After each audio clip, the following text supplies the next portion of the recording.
Welcome to the Founder Talk Show, Mr. Ganeshan. Thank you. Thank you for having me.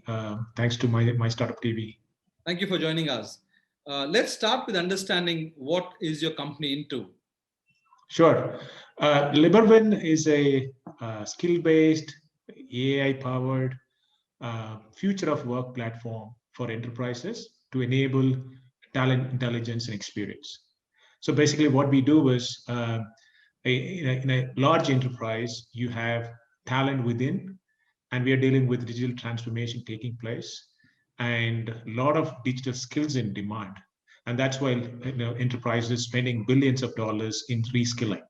And while they have talent within, and the talent themselves are picking up these skills through the on their own through on demand learning platforms, and the organization does not know what skills are where, right? So how do we sort of discover these talent within and also engage talent instantly, right? What I mean by instantly, today, if you want to use a person from another unit, you'll have to really move that person to this unit, right? So because we are looking at a talent as a whole unit.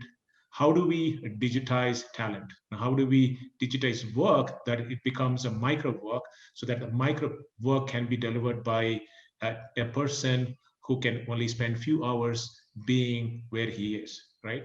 So that's the problem that we are looking at, and we are trying to solve through a platform which is empowered and enabled by AI, where we do the skill matching and skill scoring, etc., so that the engagement becomes easier. So, when it comes to identifying talent, one way is to engage using technology, but then there is also a downside to that, which is if how do you verify that the talent has the required skill set? How do you overcome that? How do you bridge that gap? Absolutely, I think that's a good question, because this talent, validating talent, or interviewing candidates. It's a long process that everybody has gone through, right? And today we see the corporate environment, you receive fantastic CVs, but what you cannot do is finding the real skill that the person holds. In order to find it, you have to probably run 5 rounds of interview to come to that decision, right? So that's what is happening, because able to build a nice CV. For us, what we are looking at is sort of measure, skill measure that can be put in place. So as part of the platform, we enable skill validation through various methods. Basically, certification. If you have certification on a technical skill, that could be the evidence that you have something, right?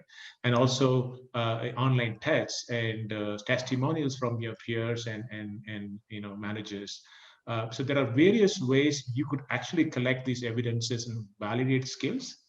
Plus, this platform is not just discovering talent, because we are actually publishing the work as a micro work, and that can be performed within the platform, which means you also get the feedback about a person, how he has performed on that particular task, and that adds up to your work worthiness index, that as a score that we manage, and also your skill score. So we create organically within the platform a skill score and work worthiness index to tell us how a person is skilled.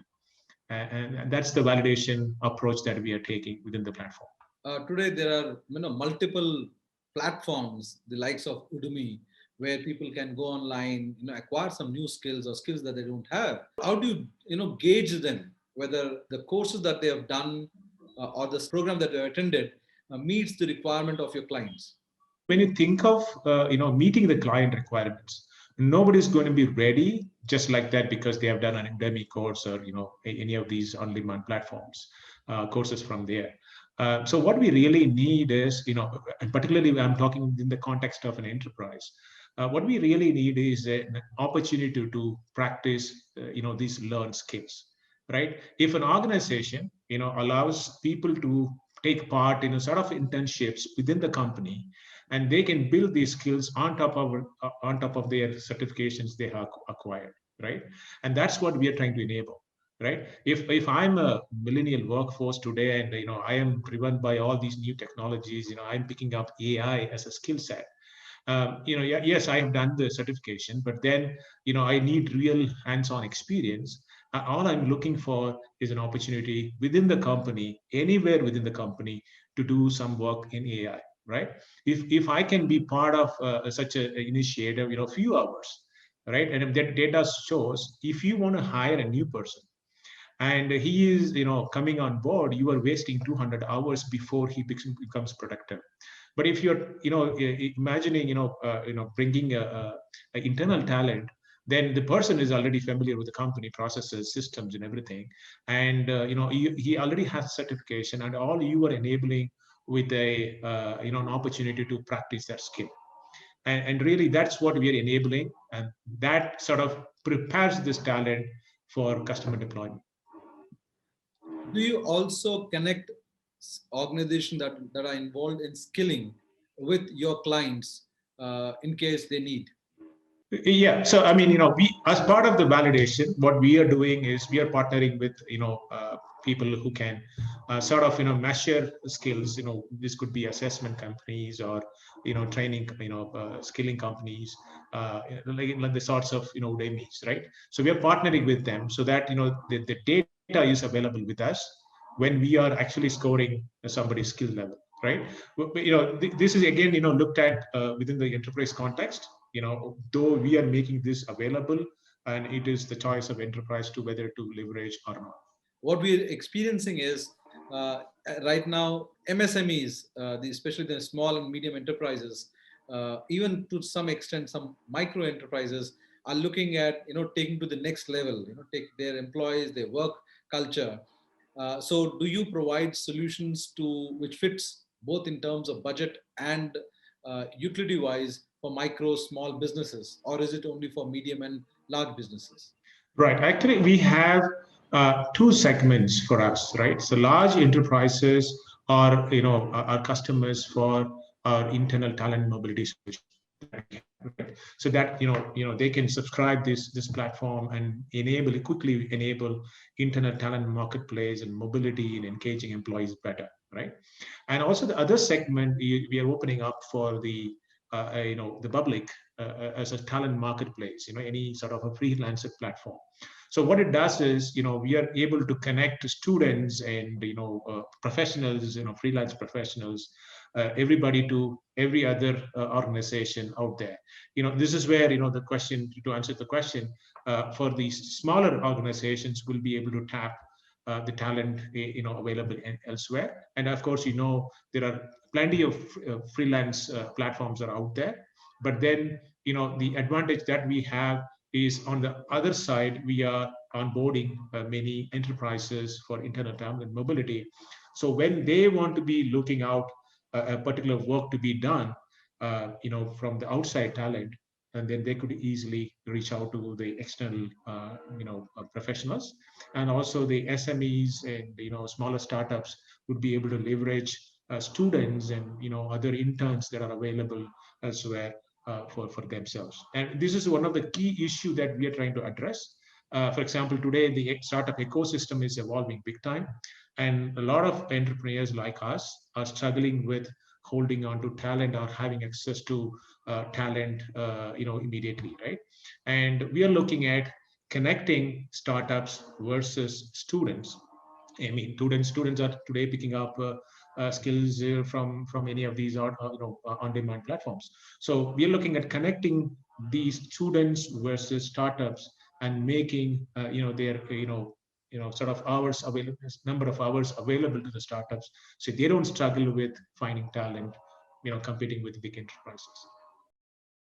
Your potential customers or customer clients who might be watching this program, if you have to share with them, how's your price structure if you want to talk about that? Right. So we are a SaaS platform, and we offer subscription-based models. So right, and our pricing is based on the number of users, basically. So what we are looking at, companies, the platform like us is a real transformational platform, right? It can impact the culture and transform it over a period of time.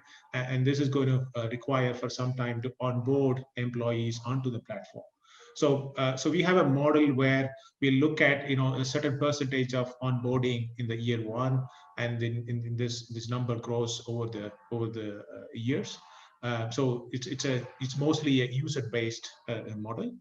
We charge per user basis, but also we have many features. For example, work, discovering talent and getting micro work done through the platform is the core feature of our platform. But on top of it, because the infrastructure is already there, and people are onboarded, or employees are onboarded, and managers are already starting to use this platform, then you have the power of leveraging this infrastructure to more use cases. For example, if innovation can be leveraged completely, I mean unleashed within the organization, you can run ideathons and reach out to all your employees and get source ideas and get that done. So that becomes a new sort of feature that we charge sort of separately, but again that is also based on user-based model. So, what kind of challenges do you face as a service provider uh, in your segment or your sector? Yeah, the challenge that we have is we are primarily we are an enterprise segment focused company, right? And platforms such as this, it requires the executive decision. The CXOs need to be really making this decision, because this involves implementation across the company, and it impacts the culture of the company. While there are a good number of benefits out there for unleashing talent and bringing back the employee engagement, and making more revenue per employee and so on, but this decision has to be made by the CXOs. And also because it's designed for large enterprises primarily, and what happens is decision making is taking time, right? And without a pilot, we don't think we can get there. So what we are doing now is running small segment pilots within large identified customers, and basically our challenge is this decision cycle is a bit longer, compared to any other solution out there, that normally being deployed to enterprises. So, My Startup TV is a channel for startups and entrepreneurs like you. What are your immediate thoughts when you came across our platform? I absolutely loved it. I mean, a friend of mine, he's an author, and he was interviewed by My Startup TV. And when I came to know about it, and then went through your videos and what you guys are doing is amazing. Because you know, our startup ecosystem is mushrooming right now. And then you guys are creating that visibility and reach for these startup enterprises, startup entrepreneurs who are actually having great ideas, putting their head down and working. But they need certain, because we are not very good at reaching out to the market, doing marketing and so on. And I think what you guys are doing is great, absolutely great. And please keep it doing. I mean, fantastic work. Thank you, Mr. Ganeshan. Thank you very much for joining us, and we look forward to hosting you on some of our panel talks. Thank you so much. Thank you. Thank you.